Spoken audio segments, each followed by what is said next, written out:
وَمَا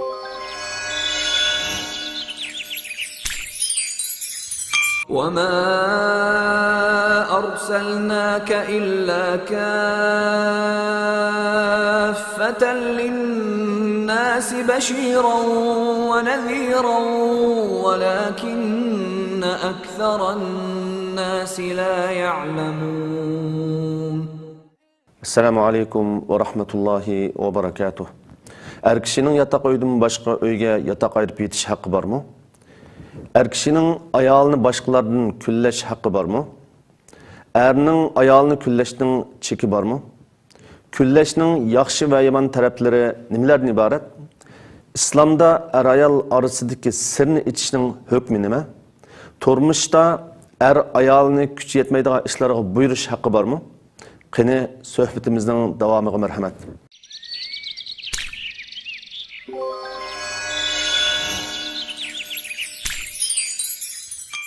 Bismillahirrahmanirrahim.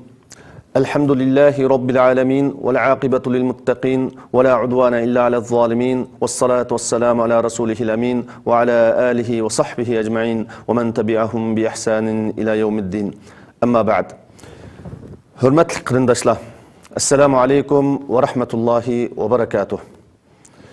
Biz söhbetimizin ilgirki kısımlarında nafaka hakkı ve yaxşı muamele qilinish haqqı qatarlıq ayollarning erleri üstüdeki hakları ve onun alakadar meselelerini bayan qilib o'tgan edik.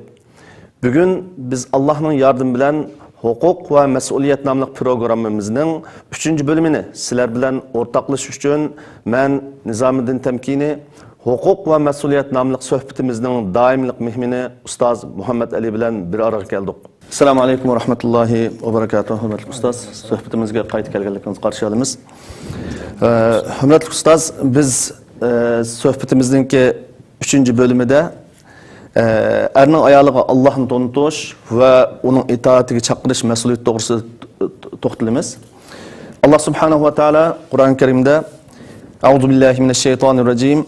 يا أيها الذين آمنوا قوا أنفسكم وأهليكم نارا وقودها الناس والحجارة degan oyatda ey müminler özünlarni ve bola chaqanglarni inson va toshlar yiqilg'i bo'ladigan do'zaxdan saqlanglar deb bizga xitob qiladi. Qanday qilganda er kishi ayolininki diniga ahamiyat bergan bo'ladi. Bu yuqorqi oyatninki ruhiga asoslanganda. Bismillahirrahmanirrahim. Elhamdülillah. Esselatu vesselamu ala Resulillah ve ala alihi ve sahbihi ve men vala. Amma ba'd. Kişinin özü yaxşı ko'radigan yaxshi ayoli bo'lgan şekilde ayoli xizmetini intayin mükemmel şekilde voyaga yetkazib ada qiladi. Er kishiga xizmat qiladi, kiyimlarini yuyadi, ko'ngil biladi. Ammo er kishi bular bilan qanoatlanib ayolining diniy saviyasininki, diniy tushunchasininki qanchalik darajada ekanligiga diqqat qilmay qoladigan ahvollar bo'ladi. Chunki deb o'tganimizdek er kishining bütün işleri normal ritme tushib bo'lgan. Bu ayol şu intiladigan bo'shliqlarning, hayotda intiladigan bo'shliqlarning hammani to'ldirib bo'lgan. Kiyimiga qarasa, choylar quyilib, qatlanib, dazmollanib, o'rniga qo'yilgan, uyga kiysa pokiz, tomoqlari issiq etilgan bolalar. Ammo buni bilan qanoatlanib qolsa, bu er kishi bo'lish bilan ayoli ustidagi mas'uliyatni ado qilmagan bo'ladi. Şu işleri bilen bu kişi buluş bilen gafil olup kalması gerek. Soruş gerek ki öz özüdün. Ayalımның dini düşüncesi qanchalik? Ayalımda Allah'a itaat qilishqa ayalımni haydagudek bir holat bormi yo'qmi? Yani taqvo emasmi? Robbi bilan qanday shaklda muomala qiladi? Ana bu noktalar hakkında er kishi o'ylanib baqish kerak. Gerçi o'zining haqqini, erning haqqini ayol kishi, erning arzu, umidlarini yoki talablarini to'liq urundigan taqdirdimi, Allah subhanahu va taolaning haqqini to'liq ado qildimi, qilmadimi, buni eslash kerak. Chunki qiyomat kunisi er kishining jannatga kirishining oldini to'sab qo'yilgan bir narsa ayol. Manda bir so'zlar bor. Qiyomat kunisi inson shunda bir holatga duch keladi. Ya'ni o'zi do'zaxga kirishdan ilgari dadasining do'zaxga kirishini talab qilgandek bir holat bo'ladi. Nima uchun? Chunki dadasining mas'uliyat doirasida o'sib yetilgan bu bola o'zining mushohadat kelib qilishining sababchisi dadasi deb qaraydi. Ya'ni aynı şekilde ayol kishi er kishiga berilgan bir tarbiyalash bosqichida, er kishiga berilgan tarbiyalash bosqichi bo'ladi. Masalan, hayotga yangi kirib, hayotni ma'lum darajaga davom qilgan chaqgacha er kishining bir tarbiyalash fursati bo'ladi. Shu vaqtning o'zida er kishi ayol kishini o'zida bor bo'lgan tushunchaga olib keladimi yo'q, bu nuqtalardan suriladi. Bizning da'vatqinimiz shuki, bayatdan az ilgari o'qilgan oyatning mazmuni bo'yicha er kishining butun orzu umidlari hal bo'lib, turmush talablari qinib bo'lgandan keyin diniga diqqat qildimi, qilmadimi, bu nuqta intayin muhim. Buni Qur'oni Karim aslatib o'tadi. Odatda Qur'on hadislarning insonga xitob qilish metodiga qaraganimizda inson o'zi intilib qiladigan ishlarga bak buyurmaydi. Chunki insonning tabiati. Masalan, Qur'oni Karimda balığı kuyunish haqida hadislarda mas'uliyat nuqtasidan ta'limotlar bo'lsa-mu, favqulodda haydamaydi. Nimishqa insonning vujudida o'zining balasiga nisbatan kuyinish bir xil tuyg'usi bor. Chunki bala yurak bor. Ammo ota-onani unutib qoladigan bir ahvol bo'lg'achqa Qur'on takrar shaklda qanday qiladi? İnsanın ota-onasiga yaxshilik qilishga eskartadi. Shunga o'xshash shaklda inson o'zining talablari kam qolgan vaqtida, o'rindalmagan vaqtda darrov hisobot qo'yadi. Tamoqi joyida bo'lmasa, oilasi ishlari joyida bo'lmay qolib qolsa, biror haqqi kam qolib qolsa, sen uni qilmading, buni qilmading. Ammo mushularning hammasi halol bo'lgan vaqtida shunday bir beg'ofil holatga keladi-ki, o'zining talablarining hammasi o'rinda. Dal mushu nuqtadan bayatdan o'qilgan, az ilgari o'qilgan oyatda nima deydi? Sizlar oilanglarni do'zaxdan qanday qilinglar, saqlab qolinglar. Chunki oilaninki mas'uliyati ayol boshda, bola vaqilari hammasi qo'shilib oilaning mas'uliyati kimning ustiga tushadi?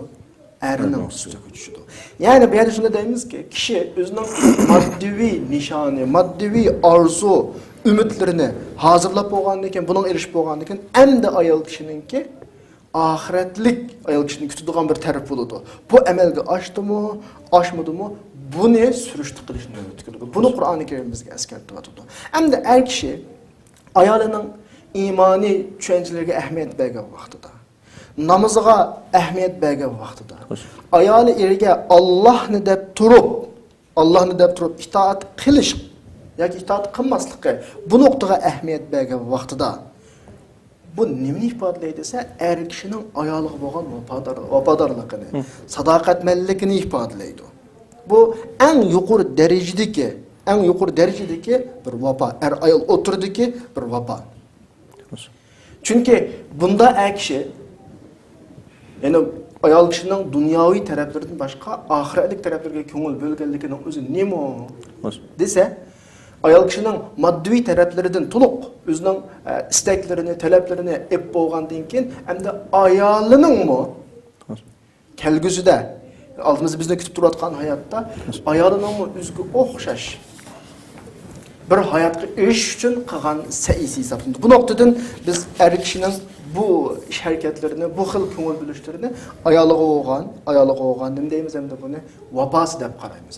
Endi buning yo'li nima desa, ayol kishining bu iymoniy, diniy, islomga bo'lgan tushuncha ahvollarini pat-pat sinab turishi, buni ko'ngil bilib turishi kerak. Dedik, buning uchun eng az oilada 24 soat ichida yarım soat suhbat muhiti hazırlash kerak. Normalda bir uyda o'tirib qolib, turmush, tijorat, xizmat, har xil munosabatlar bilan attigan chiqib ketib, kechda qaytib keladigan, masalan, attigini tong bilan chiqib ketib qarong'i holat. Kechda bolalar uxlab qolgan vaqt qaytib keladigan bir erlar bo'ladi. Ko'p hollarda oilasidan xabarsiz qolib qoladigan. Ama çoxum vaqt ajratib, eng az başqa özünün ehtiyacı bo'lgan ishlarda tabii paranglashib, ehtiyacı yo'q holatda ayoli bilan yarım saat suhbatlashish, ayolining fikrini anglash, o'zining fikrini qana qilish, anglatish, bu ahvollarga alohida ko'ngil bo'lish kerak. Ya'ni ayolining nima talabi bor?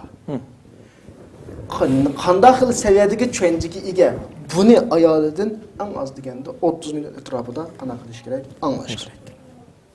Shuna bo'lganda ayoliga turmushning ahvolini tushuntiradi, turmushning asli nishonini tushuntiradi. Bu turmush safarida bu ish to'ylarning nimani nishoni qilib ketayotganligini tushuntiradi. Beqiyotgan bolalarning bir yuk emas ailaga nisbatan kelgusi jamiyatning asosini yaratish uchun tirishayotgan bir avlod kelgusi jamiyatning sohiblari ekanligini ayoliga tushuntirish kerak. Bu orqali go'zal bir oila o'rtaga chiqadi. Alloh subhanahu va taoloning azizlar o'qigan sura Tahrimning 6-oyatidagi ya ayyuhallazina amanu qu anfusakum. Bu birinchi qilib erkishning o'zini do'zaxdan saqlab qolgan bo'ladi va ahlikum o'zining oilasini do'zaxdan saqlab qolgan bo'ladi. Ailede eğer bu xil şekilde ko'ngil bilish bo'lmagan ahvol ostida, masalan deyli bir misal alsak, ayollar kiyim meselesi ayollarga nisbatan bizde hassas, sezgir, muhim meselelerden birisi. Balkonlarga layık olmagan şekilde kiyimler bilan chiqib qoldimi, sirtga chiqqan vaqtda layık şekilde hijablanib, yo'g'inib chiqdimi, chiqmadimi? Küllükü anca-munca Kur'an okumadım, namazlarını vakti okumadım. Bu noktalarını alohida qana qilish kerak er kishiga ko'ngil bo'lish kerak. Shu oyatdagi er kishininki o'zini va oilasini o'tdan do'zaxga qilishdan saqlanganlik bo'ladi. Demek yuqoridagi so'zlarga qaraganda erning oilada birinchi bo'lib mas'ul bo'lgan ishlardan ayoliga sog'lom aqidadan chiqish, shariatni o'lcham qilgan amaliy va axloqiy turmush muhitini barpo qilish Allah'ın ustidagi mas'uliyat demoqchiman yani. Albatta. Yani bu amaliyatni bir nuqtadan qaragan vaqtida ayol kishiga berilgan eng cho'ng ne'mat. Allah Sura Shura'nın 88-89-oyatlarida qiyomat kunidagi insonning ahvolini bizga tasvirlab, "Yawma la yanfa'u malu va la banun illa man atallaha biqalbin salim." Qiyomat kunisi insonga asqatadigan narsa nima bo'lsa, sog'lom qalb. Yani sağlam qalb degan nima desa, Allohni norozi qiladigan, havaslarda olmaydigan qalb. Sağlam qalb degan nima desa, Allohning vahiysiga qarshi gap so'zlarga ishonmaydigan qalb. Sağlam qalb degan qanday qalb desa, Allohning g'ayriga ibodat qilmaydigan qalb sağlam qalb. Er kishi yani mush nuqtalarga alohida diqqat qildimi, qilmadimi? Ayolining fikrining shariatga uyg'un keladigan kamaydiganligiga diqqat qildimi, qilmadimi? Ayol kishining Allohni norozi qiladigan orzu, havaslari bormi, yo'qmi? Bunga diqqat qildimi, yo'qmi? Chunki er kishining butun ishlari hammasi tamomlandi, hojati qamdaldi, orzu moddiy jihatdagi uning talablari o'rindaldi. Buning ayol kishining sizga qilayotgan xizmati sizga yoqdi hisobda, sizni rozi qildi, uning go'zalligi sizni rozi qildi. Endi uning iymoni sizni rozi qildimi? Alloh qo'ygan itoati sizni rozi qildimi? Alloh qo'ygan yuzlanishi sizni rozi qildimi? Bunun alohida ko'ngil bo'lishingiz kerak. Er kishi bo'lsa, bu er kishining ustidagi bir mas'uliyat va er kishining ayoliga bo'lgan vafodorlik masalasi. Endi hozirgi savolga kelgan vaqtimizda yani er kishi o'zining ayoliga vafodorlik qilish va mas'uliyatni ustiga olish uchun yuqoridagi yetaklash ahvolini kuzatib turish, uning umumiy ahvollariga ko'ngil bo'lish dedik. Bir nihoyatda muhim gapdan birisi bor arabchada. Faqidu shay la yu'tihi. Biras yo'q odam yo'q narsani haqqa bermaydi.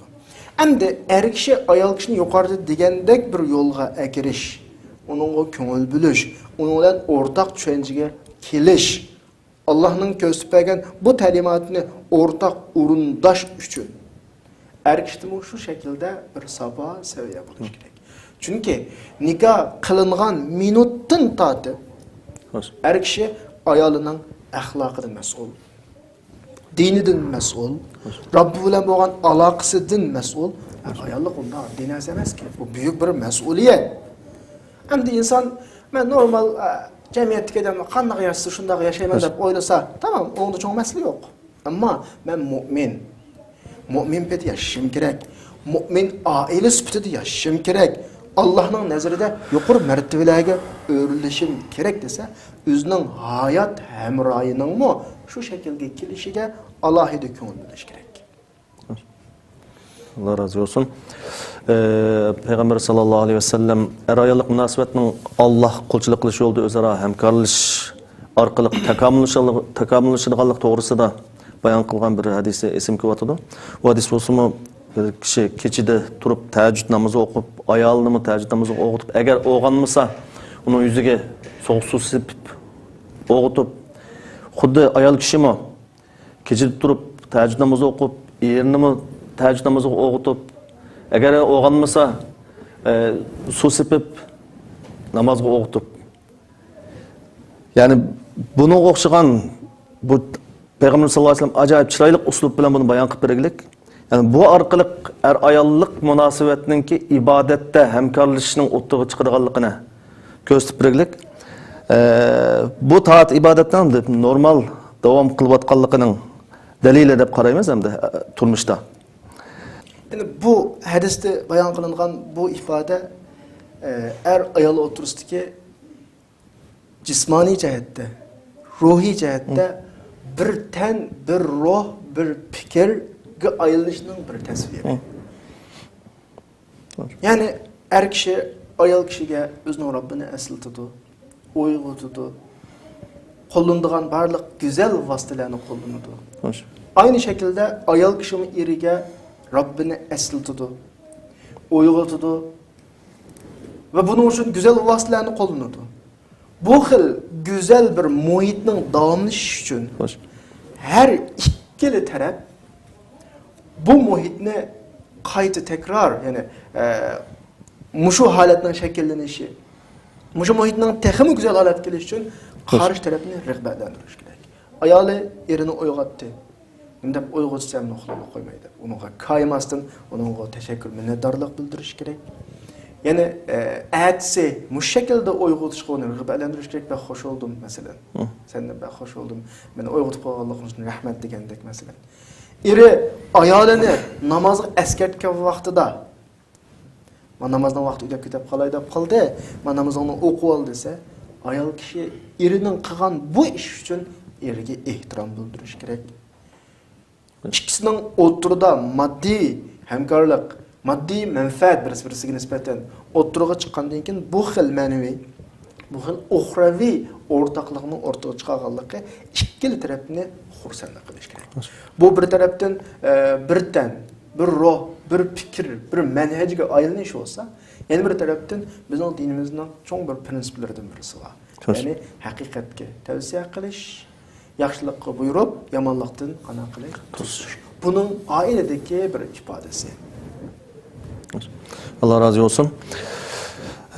Biz şunu bilen ayollarınki erlerinin üstüdeki haklardan boğan 3. hukukni akıllaştırgan bulduk.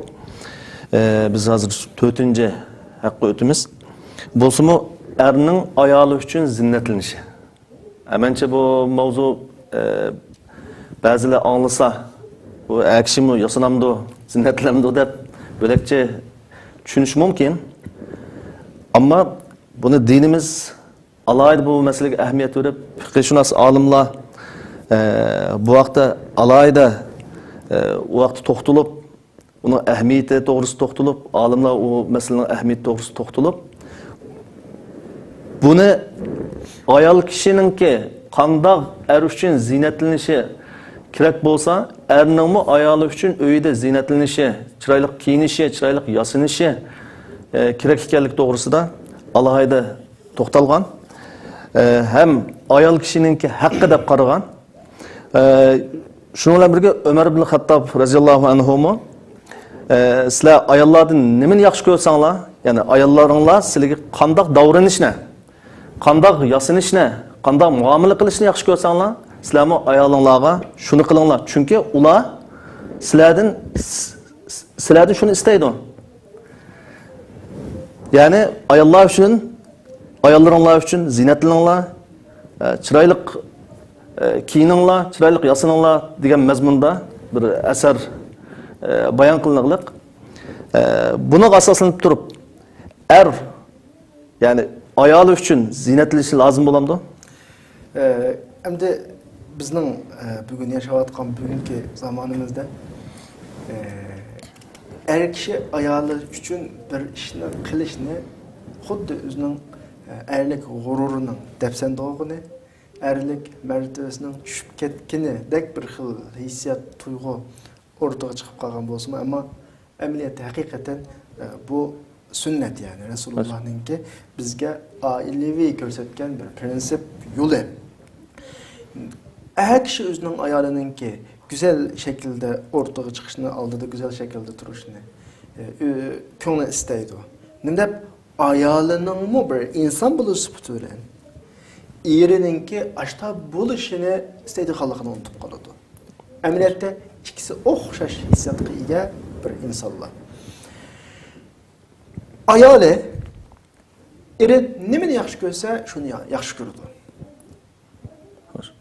Ayal nimeni yaman görse şunu yaman gördü. Ayallarımızdan aldığımızda layık olmayan şekilde ya ki kürümsüz şekilde kürünüp kalışını biz yaxşı görmegendek aynı şekilde ayallar mı erlerininki kürümsüz ya ki başka şekilde kürünüşünü kanakınmayı yaxşı görmeyi. Xuddi erininki sirtqi gap bor, shuni biz ishlatib qolamiz, sirtqi qarab qolmasligi. Ko'zlarini nomahramlardan saqlab qolish uchun ayoli uningga yasinib, uning shu ehtiyojini qamdab saqlab qolganidek, er kishimi ayolining sirtqi qarab qolmasligi. Endi sirtqi qarab qilish degandan bir cho'ng bir jinoyatni ya demagan taqdirdimi? Ammo oy fikir hıyanat oldu. Yani oy fikir hıyanat da bir narsa var. Yani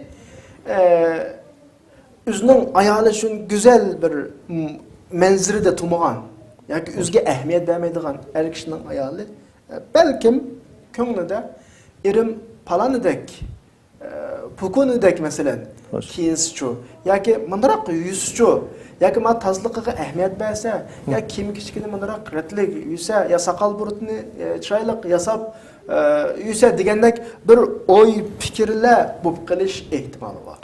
Bizning bu yerda da'vat qilamiz, ya'ni bayatdan deyilgan Umar radhiyallohu anhuninki sizlar ayollardan nimani kutsanglar, nimani yaxshi ko'rsanglar, erlar ayollarni sizlardan shuni yaxshi ko'radi, shunga boshqa zina qilinglar deganning ma'nosi bu bo'lishi kerak. Bir asardan birisi var. Aslihu rihalakum ve hassinu libasakum hatta takunu ka'annakum shamma beynan nas. Yani uzanın öylürünü güzel şekilde yani tağda kibarısı var bu yerde. Yani turalık hocaylarını güzel şekilde ekilanlar. Kiyim keçeklerini çıraylık kiyinlar. Çıraylık kiyinlar, ısraf kılınlar mani istemez yani. Bana aslında çıraylık şekilde, retlik şekilde keygili buludu. Sizler kişilerin içinde bir güzelliknin ölgüsü bulunma diyen bir tavsiye var. Bu ameliyette dinin ibadet kısmı var, akide kısmı var, muamelat kısmı var. Ondan başka dinin zevk kısmı var. Yani başkalarının bir güzel tuyguğa geliş için, ya ki başkalarının bir tebessümünü, ya ki başkalarının bir köngel hoşluğunu ortaya çıkışından mı dinde acayip bir ornu. Bu mu acayip bir savabın katarıdır. Bu iş tabii ki aileden başlanıyordu. Yani ayalının huzurlanışı, onun köngel hoşluğu, köngel azadlığı bu intayın mühim bir halka. Mesela bu sizinki bu sözlerden mesela atanınki, erinin ve ayalınki ailede retlik kiyinip, retlik çıraylık azadı kiyinip, öğlen pakiz tutup, tazlık ehmiyet verip, kılışının özü perzentlerinin mi? Şu hayat, şu muhitki könep, çıraylık öğü tutuş, çıraylık kiyiniş, tertiplik bir hayatki könüşü de asas var deyip qarasak bulamdı. İntayın mühim. Yani bir ailede yaşayan bir neçe şahsının hemmesininki ruhi haletininki normal, tamponlukunu saklayan şekilde olup, hayattaki hizmetlerinin normal olması için şu ailedeki her kişi, meyli er kişi, ya ki ayal kişi, bala, ata, hemmesi Şu retliklik, tazılık mesela yine normal haletiga qana qilish kerak kafolatlik. Tabii ki hozirgi temamiz er ayol isto'g'achqa bizning davom olgan misollarimiz, qilgan gaplarimiz er ayol ustida bo'ladi. Amaliyotda hamma bilan bu jihatda o'xshash. Hatto bir sinfdagi saboqdoshlar. Ya'ni bu yerda vaqt munosabati bilan tabiiy u yerga berib ketib bo'lmaymiz, ammo payg'ambar alayhisolamningki ne'matning ta'sirining bandida ko'rilishini Allohning yaxshi ko'radiganligi haqida bergan ta'limotlari bor. Çarşları çoğu qalatı kelse, onu sen berip o'ngshab kelma halatingni deb buyurgan nurg'un qissalar bor.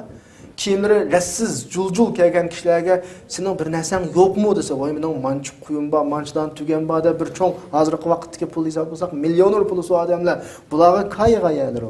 Ya'ni atrofidagilarning tuyg'usi va hurmat qilishmi dinning bir talabi. O sen normal holatda kiyinmasan, normal o'zingning taqdir-huquqiga diqqat qilmasang, tozaligiga diqqat qilmasang, o shaxsiy mening ishim deb shaxsiyatchilik qilsang bo'lmaydi.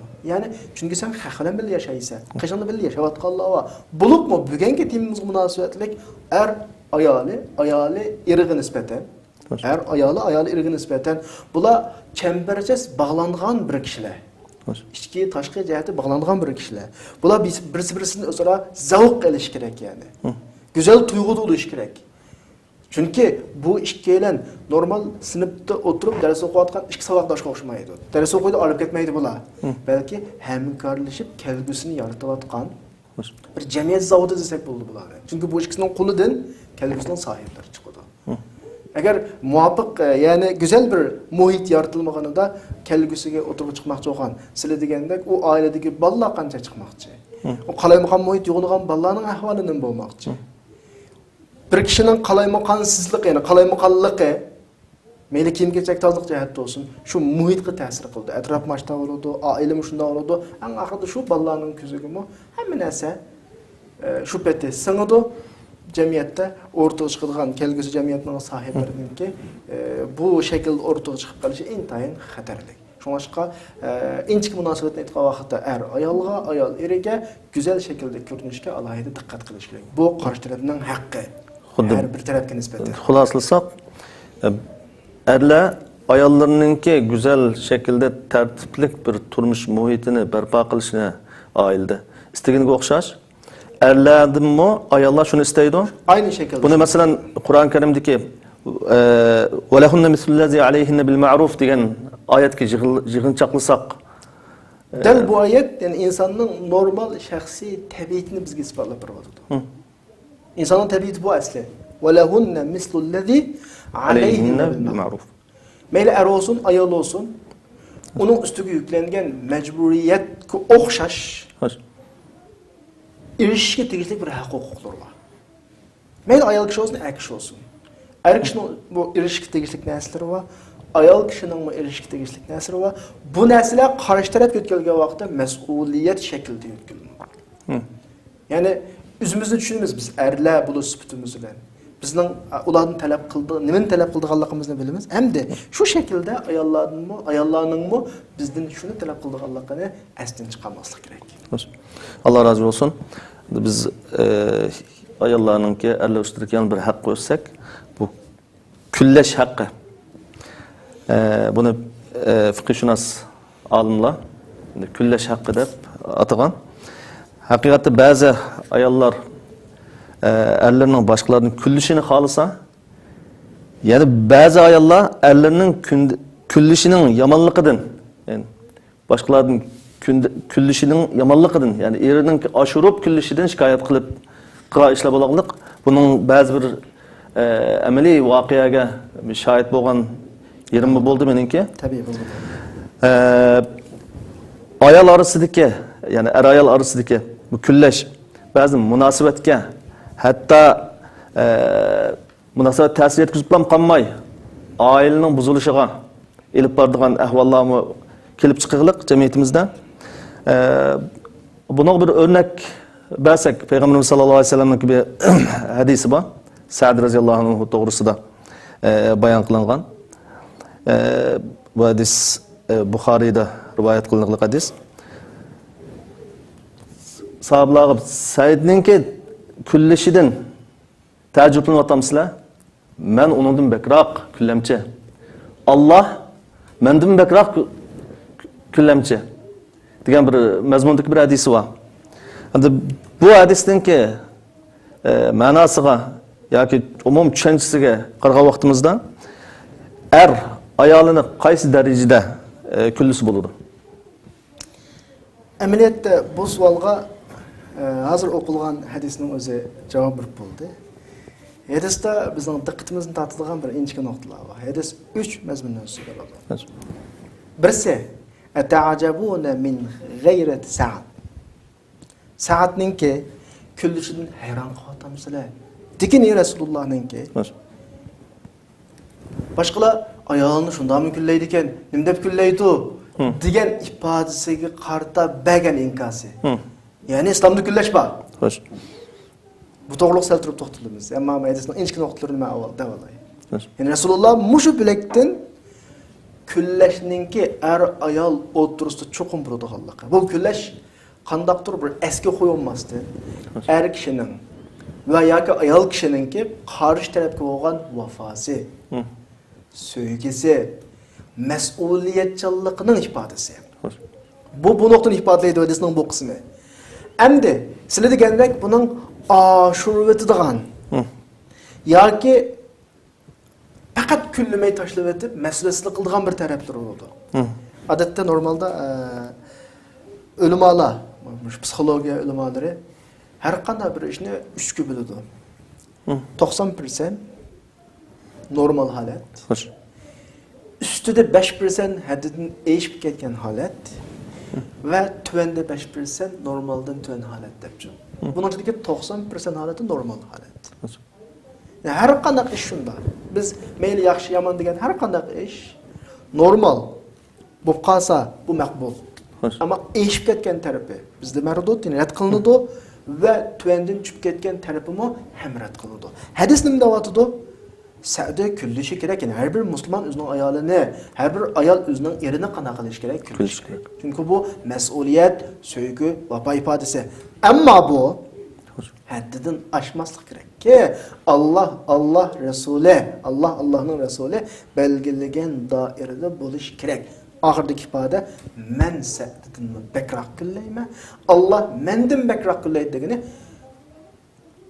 bizning Allah'ın Resulü'nün ko'rsatgan ko'rsatmasi buni da asos. Kulludim deb bir odam o'zining tabiatiga qarablam haddan oshirib olmaydi. Ya men degan to'g'ri tushundigan odamni ayolga yomon hurmat qildim deb butunlay mas'uliyatsizlik qilsin bo'lmaydi. Ya'ni masalan ayolidan hech qanday bir g'ayri ifoda ko'rolmadi yoki eridan hech qanday bir g'ayri ifoda ko'rolmadi. Hech qanday dalil fakt yo'q. Normal turmushda shaytonning vasvasasiga kirib, mayli er tarafdan bo'lsin yoki ayol tarafdan bo'lsin, gumoniy shaklda turmushning huzurini buzish, qarshi tarafning huzurini buzish bu dal to'g'ri bo'lmagan shakl. Yani haddidan oshgan kullash. Ammo bir ifoda chiqib qoldi. Sirtdan kirsa ayoli telefonda paranglashib ishdan kirgandan ko'p taqib oldi mesela. Yoki telefonning usullaridan g'ayri normal bo'lgan usullar ko'rilib qoldi. Bu vaqtda va yoq men degan to'g'ri tushunma degan shaklda qo'yib o'tish, buni biz deyuzlik deymiz normalda. Bu mas'uliyatsizlik bu. Yani delil pakitsiz kullashning o'zi haddidan oshganlik bo'lsa, delil pakit bo'lgan ahvol ostidimi? Sukut qilish. Yani sukut qilish, bunun misal qarash, bu nima? Mas'uliyatsizlik. Boshqa ish normal, mo'tadil shaklda bo'lish kerak. Delil pakit bilan er kishi o'zining mas'uliyatini tonish kerak, sevgisini ifodalash kerak.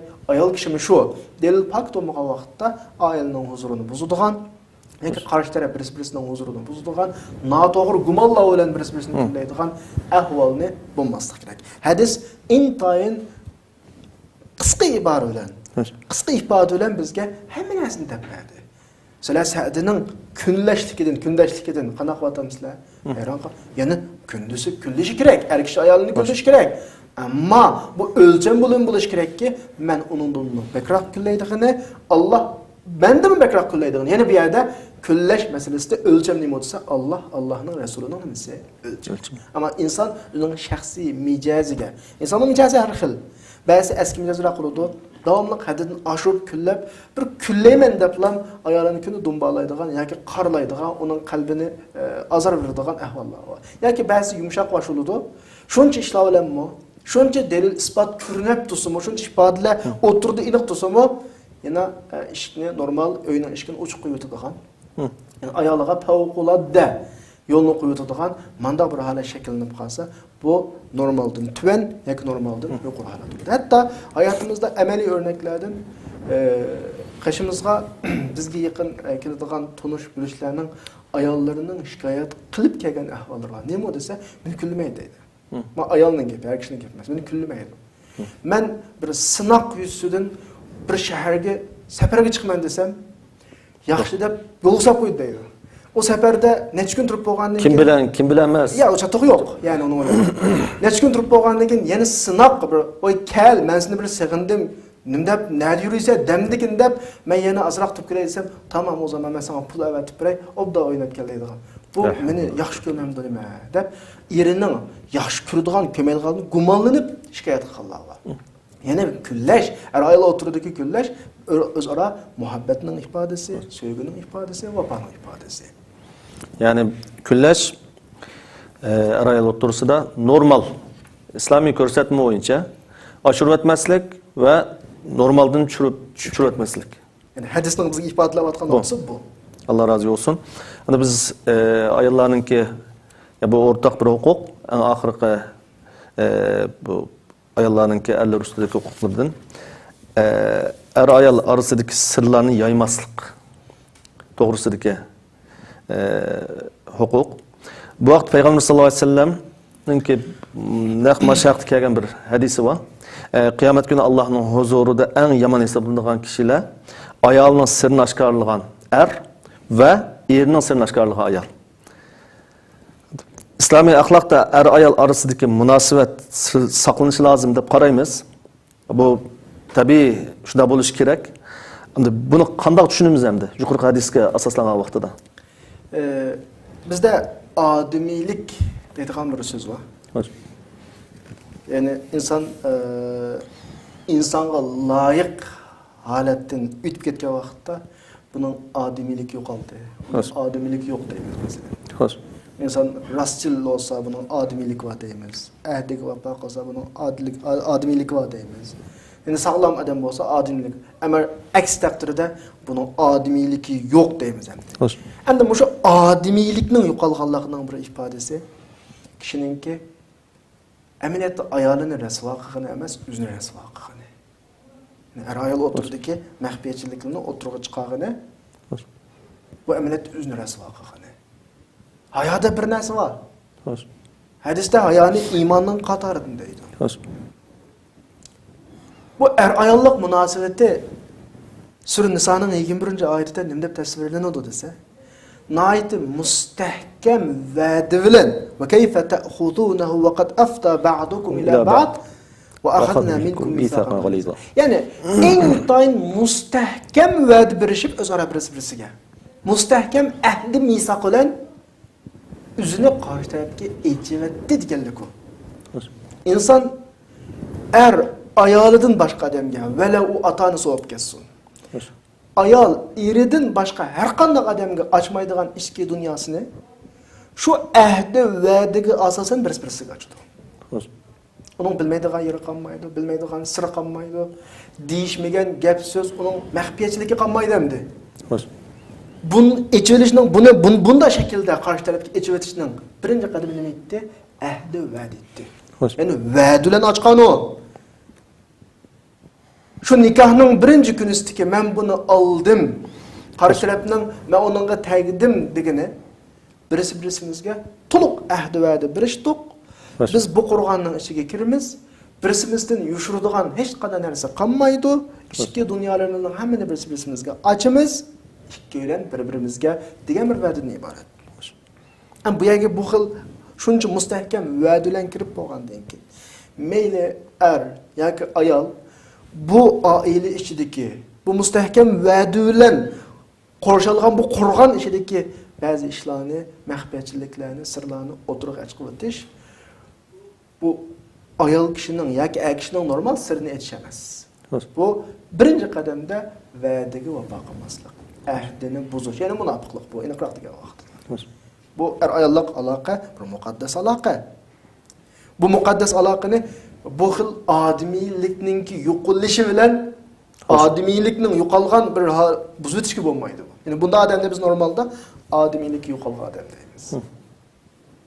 Ya'ni bunun odamiyligini nima bo'lsa, bu qadar mustahkam va'da bilan kirgan bu Qur'onning ichidagi mag'firatchilikni sirqa chiqmaydi aslida. Xo'sh.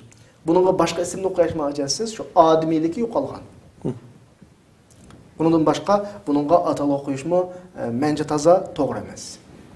Allah razı olsun. Bu haqlarninki yani biri ayolning taqit etmaydigan ishga buyurilmasligi to'g'risida yani er tarafidan buyurilgan ish ayol kishi qila oladigan ish bo'lishi kerak. Yani er ayolni bir ishga buyursa qanday qilganda kuchi yetgan ishga buyurgan bo'ldi dinimizda. Endi yana bu savolga qarata berilgan javob mening shu suhbatimiz jarayonida mayli bevosita bu temaga munosabatli shaklda deyilmasin, boshqa shaklda deyilib bo'ldi. Ya'ni er ayol birisi-birisini tushunishi. Endi buyruq qo'ymak oson.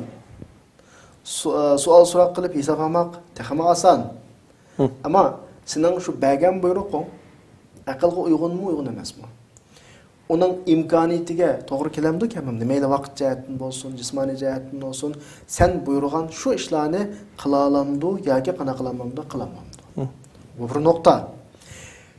Dana er kishi ayolidan yuz bergan nurg'un narsalarga ko'z yumadi amaliyotda. 10ning 9'unu ütüp etib, birdan hisob oladi. Hisobotni birdan qiladi. Birdan olgan hisobotni mu tarbiya, eskartma, agahlandırma şekilde qana qiladi, oladi amaliyotda. Bu haliqi er ayol o'tirdiki, bu o'rtaq turmushda bu qadar ko'p yuklarni ayolning ustiga atib qo'ygandan keyin bundan og'ir hisobot elish er ayol o'tirda nima qiladi? Yomon ko'rishni keltirib chiqaradi. Endi bunda bir bu ba'zilar o'zining haliqi shu xil ifodasini aqlab, buning xatoligiga men eskartish berdi. Men buni tanqid qildim, tanqidni qabul qilish kerak deydi. Bunda bir qoidamiz var. Tanqiddan cho'ng hech kim yo'q. Tanqid qilishdan kichik hech kim yo'q. Ya'ni har qanday odam tanqid kuchaydi. Kim bo'lib kelsin va har qanday odam tanqid qila oladi. Ammo bu yerda muhim bo'lgan narsa nima? Desa, tanqidni qarshi tarafni yetildiradigan bir cheniqish xarakteridan oshib o'tmaslik. Ya'ni uning qalbiga azab beradigan, mayli ayol kishiga qilgan tanqid olsun. Turmushda ikki tarafdan birisi-birisiga tanqid chiqadi. Ba'zida ayol kishi kishidan nurg'un narsalarni talab qilib, sen uni qilmading, buni qilmading, yoki men palondek bo'lamadim degan shaklda kishini tanqid qiladi. Ba'zida kishi ayol kishini sen ayolda uni qilmading, buni qilmading, sen ani qilmabsan, mani qilmabsan degandek tanqid qiladi. Bu tanqid qarshi tarafning qalbiga azor beradigan shaklda xarakterda emas, balki qarshi tarafning xatoligini tafakkur o'ylanish orqali o'zini yetildirish, yuksaltirishga vositoladigan, ya'ni yetishtirishni, tarbiyalash xarakterdagi tanqid qilishga alohida qana qilish kerak, diqqat qilish kerak. Ya'ni tanqid qurib chiqadigan tanqid olsunki, yiqadigan tanqid olmasin. Ya'ni ayol her birisi yeni bir tarafını tanqid qilgan vaqtida mushu nuqtaga diqqat qilish kerak. Men hozir buni ayiblasam, bu ayiblashim orqali masala yaxshilanish tarafiga qarab ma'amdi, chunki biladi uning mijozini, o'zining mijozini biladi, o'zining ishlatayotgan lahjasini biladi, qarshi tarafninki mijoz uni qabul qilish qanchalik imkoniyati va uni biladi. Mushlarni oldi keyin o'ylab, men hozir qilgan tanqid masalani yaxshilamdi yoki masalani yomonlashtiramdi. Yaxshilasa qilay, chunki biz mushunga ehtiyojliq. Hech kim o'zining xatoligini bilmaydi. Hammadan o'zining qilgan ishlarini to'g'ri qildim deb qiladi. Bunga hammadan ehtiyojliq. Bu xil tanqid bizni yuksaltirdi, taraqqiy qildirdi. Agar u qilayotgan tanqidi qarshi tarafni tushiradigan, xarakteriga ega bo'lib qilib, qarshi taraf uningga ig'ir tepkiradigan, ig'ir inkas bildiradigan, ya'ni masala ig'irlashib bo'lib qolsa, bundan darhol qana qilish kerak, to'xtab o'tish kerak. Ya'ni xulosalasa, mayli ayol kishiga qarata, ayol kishi erga qarata, ortadigan yuk mas'uliyatlar yani qila oladigan doirada bo'lish kerak. Taqdi yetgan. Taqdi yetgan Maqsadda bir şey talab qilmas. Qarshi tarafdan sen talab qilayotgan bu narsaga taqdi yetolmaydigan bir holatni ko'rgan vaqtingda, uni sen bir harajga tushirib qo'ymasliging uchun masalada sen insof qilish kerak yani. Garchi sen talab qilish haqqing bor hozir. Mayli er kishi ayol kishini talab qilgan masala olsun yoki ayol kishi er kishini talab qilgan masala olsun, davatganing haq, sening haqqing, talab qilish huquqing bor, ammo qarshi taraf qilolmaydi. Buni sen bilasan uni. Bunda ahvol ostida sen o'sha haqqingni saqlab qolasan. Bu orqali Alloh subhanahu va taoloning ajri bersa, chunki sen o'zingning haqqidan tushding, qarshi tarafni harakat qilmaslik uchun. Bu sabr qilishning qatorida ajrga erishadigan bir ish. Allah razı olsun ustaz. Biz şunu bilan bugun oxirgi suhbatimizda sizga Allohdan rahmat va barakat tilaymiz. Allah razı olsun. Hurmatli qarindoshlar, biz bu bugungi programmamizning oxirlashtirishdan burun hozirga qadar ayollarning erleri ustidagi haqlariga aloqador bo'lgan 6 masalada to'xtalib o'tdik. Nafaqa, yaxshi muomala qilinish, erning ayoliga Allohni tonitish, erning ayoli uchun zinatlanish, kunlash, er ayol orasidagi sirlarni yaymaslikdan iborat. Mana shu 6 nuqtada to'xtalib o'tgan bo'ldik. Buni ayni vaqtda bu haqlarga amal qilish erlarning ustiga vojib bo'ladi va ayollarning bu haqni bilishi lozim bo'ladi. Alloh hammalardan rozi bo'lsin. Alloh xolisa biz kelar qitimqi darsimizda erlarning ayollari ustidagi haqlar ustida to'xtalamiz. Alloh taoladan bu suhbatimizni hammamizga manfaatli qilib berishini tilash bilan birga sizlarni Allohga topshirdim. Ko'rishguncha omon bo'linglar. Assalomu alaykum va rahmatullohi va barakatuh.